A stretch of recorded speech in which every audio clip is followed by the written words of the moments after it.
You know, with all the talk about white Christian nationalism these days, I would like to point out a couple of things. Jesus was not white. Jesus was not Christian. And Jesus certainly didn't have blonde hair and blue eyes. Quoting on an article on the subject from CNN, the true face of the historical Jesus looks nothing like the one that many still see in their church's stained glass windows, in Hollywood movies, or in the image many carry in their minds. Many scholars and archaeologists now agree that Jesus was most likely a brown-skinned, brown-eyed man, more akin to the Middle Eastern Jewish or Arab man.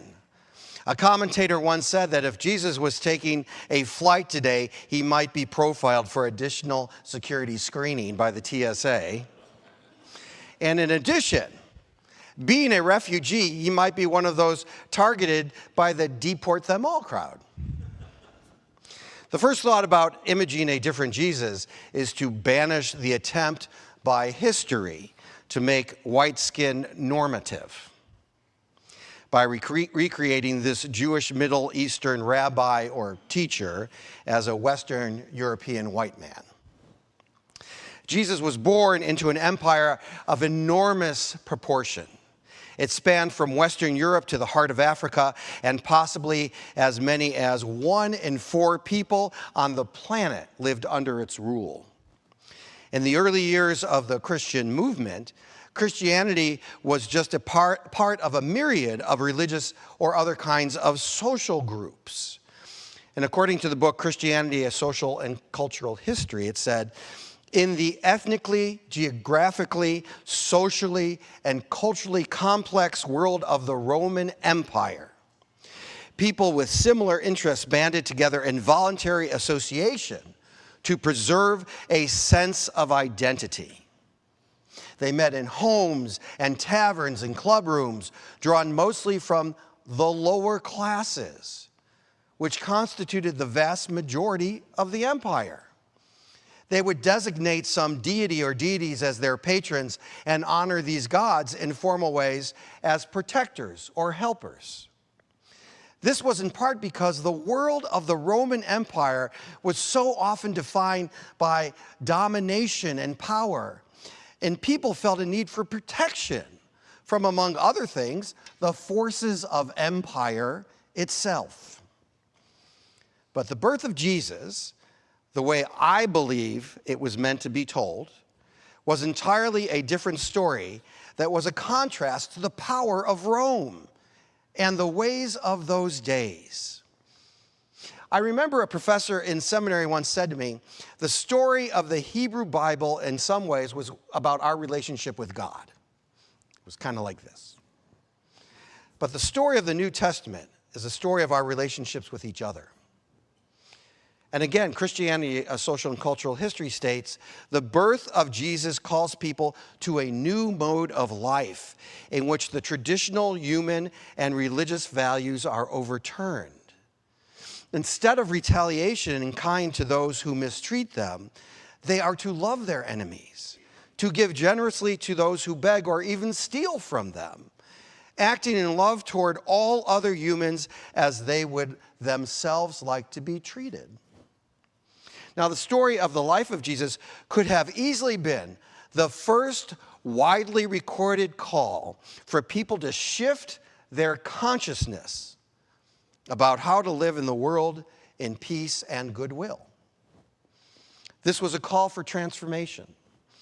This was a call for a new framework to work from a new paradigm.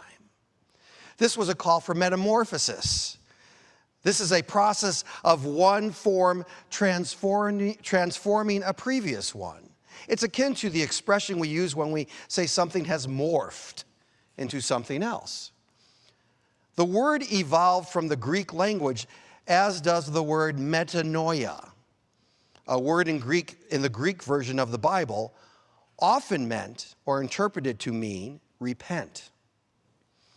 Now, metanoia uses the same prefix as meta, meaning beyond or outside of what was previous, outside the box, as we say, when we want to describe a really significant new way of thinking or acting. The second part, noia, comes from nous in Greek, the word for mind. So metanoia actually can mean a transcending of a previous mindset, an opening to a very different worldview, a new way of perceiving the world, a new way of thinking about how to deal with all the issues that we face. My simple way of describing this is a transformation of thought. No matter what our personal beliefs about the divine nature of the Bible or not, I believe that for too long, conservative theology has held a firm grip on its interpretation. Now, what if Jesus really was an anti-establishment Jewish radical who was initiating his movement for progressive behavior by affirming that humans have the awesome capacity to emerge from the cocoon shaped by the paradigm of empire and supremacy and its ways of thinking and being into a new world community in which love and hope prevail. To crack the hardened hearts of the people of empire, people who had internalized and lived every day through the lens of the Roman Empire's story about their subservient status. People who worked to supply the privileged, struggling to a life of subsistence. Perhaps this invitation to a new story, a different way of understanding the teachings of Jesus, is about our relationships with each other, and designed to unveil a worldview in which these citizens of empire and supremacy thinking were called to be full participants and not just consumers and providers for the privileged. This was a message that was not just about shifting their thinking, but about transforming their lives. It's possible that the story of Jesus is just such a model. It's possible that this Jewish teacher wasn't calling for an institutional religion, but for a way of life, a change of framework, a metanoia. This kind of transformation of thought is both a challenge and an invitation, urging us, Christian or not, to transcend the paradigm that tells us there are no alternatives to the way things are.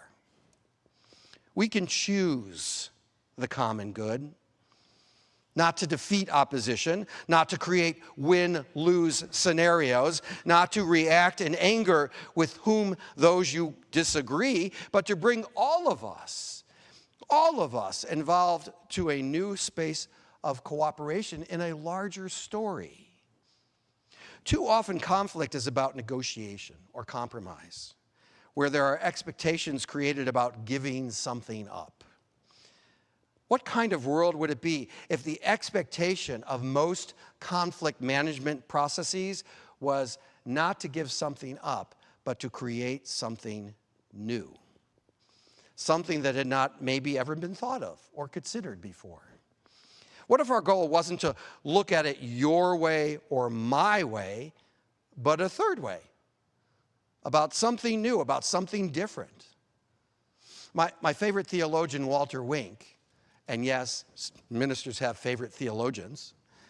I don't have his baseball card, but my favorite theologian, Walter Wink, describes the third way in context to the violence that dangerous interpretations of the story and teachings of Jesus often brings when he says, according to Jesus' third way, it's not a perfectionist avoidance of violence, but a creative struggle to restore the humanity of all parties involved in the dispute. What would that be like? To restore the humanity of all the parties involved in the dispute. Paul Hawkins, social entrepreneur and author, is quoted as saying, "Inspiration is not garnered from litanies of what is flawed, It resides in humanity's willingness to restore, redress, reform, recover, reimagine, and reconsider. Healing the wounds of the earth and its people does not require saintliness or a political party. It's not liberal or conservative activity. It is a sacred act. A sacred act.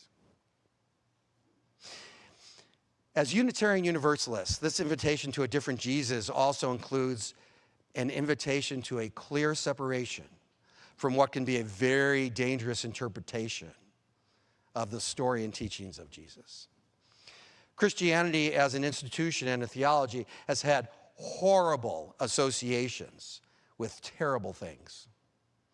Any list of terrible things could easily include the Crusades, the doctrine of discovery, colonialism, and millennia of despots, tyrants, and dictators. And those expressions haven't been rejected to the ash heap of history because the ugly new rise and expressions of Christian nationalistic fascism again in this country is threatening to wrap its tentacles around the backbone of our democracy like a cancerous tumor. I guess that's why I chose to speak about these words today. Not to invite you into some new understanding of Christianity, although it is a historical part of our Unitarian Universalist heritage. It is to help us all think differently about this man and what the true message of his words try to hold us to, and how we can support our friends and our relatives and our neighbors in their quest for the message of that core. How can we find the inspiration and not be beholden to the institutions? How can we evolve with insight and not have to identify with empire or systems of supremacy? So I ask all of us to shift our thoughts just a little. I hope that we can be open to a different reading of the story, a new way of thinking, a blossoming of possibility, perhaps another way to feed transformation. As we look past the stories of empire and supremacy, so problematic in today's interpretations. So may we be open to possibility. May we give birth to hope and healing when thinking about problems. May we look for and find what may actually be a new, creative, and transformative third way. And may that be so. Amen.